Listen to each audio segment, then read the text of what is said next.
ভোলার চরফ্যাশন উপজেলার মাদ্রাজ ইউনিয়নের চর আফজাল গ্রামে ঠিক তেমনই এক হৃদয় বিদারক গল্পের সাক্ষী এলাকাবাসী। শখের নারীকে বিয়ে করতে না পেরে প্রায় ১.৫ বছর ধরে মানসিক ভারসাম্যহীন হয়ে শেকলবন্দি জীবন কাটাচ্ছেন মামুন। একসময় স্বাভাবিক হাসি খুশি এই যুবক আজ পরিবারের চোখের সামনে দিনরাত চিৎকার করে বেড়ান, হাত পা বাঁধা অবস্থায়। পরিবার জানায়, কয়েক বছর আগে তানিশা নামের এক তরুণীর সঙ্গে মামুনের প্রেমের সম্পর্ক গড়ে ওঠে।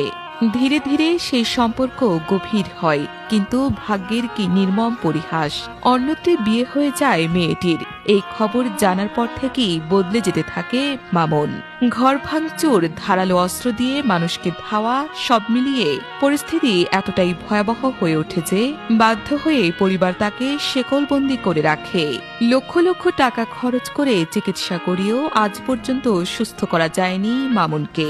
মামুনের বাবা সিরাজ পাটোয়ারি জানান, ৩টা শিকল দিয়েও ছেলেকে ধরে রাখা যায় না, তাই বাধ্য হয়ে মোটা শিকল দিয়ে দিনরাত ২৪ ঘন্টা বাড়ির বাইরে বেঁধে রাখতে হচ্ছে। সে সারাক্ষণ চিৎকার করে, এই কষ্ট ভাষায় বোঝানো যাবে না।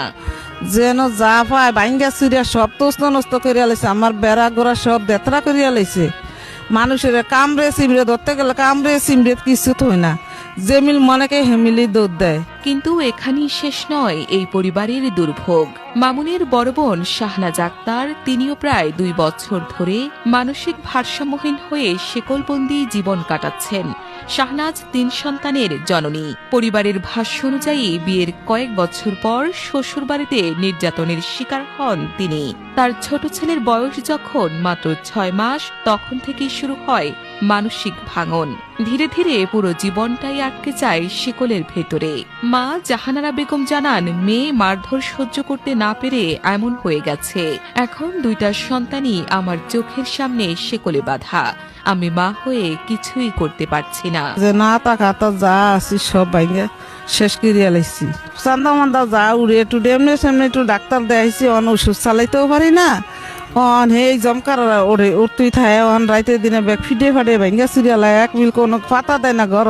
তাই সমস্যা হয়ে গেছে, অনেক ডাক্তার দেখাইছি, খনকার দেখছি, চরফ্যাশন হাসপাতালে নিয়েছিলাম, সেখানে কাজ হয়নি। তারপরে ঢাকা ধানমন্ডি হাসপাতালে নিয়েছিলাম, সেখানে পরীক্ষায় ধরা পড়ছে যে মাথায় পানি জমছে, মাথাতে গা হয়ে গেছে। এজন্য অনেক টাকা পয়সা খুঁয়েছি, যার জিনিস যেমনি যা ছিল সব বেচা হয়ে গেছে।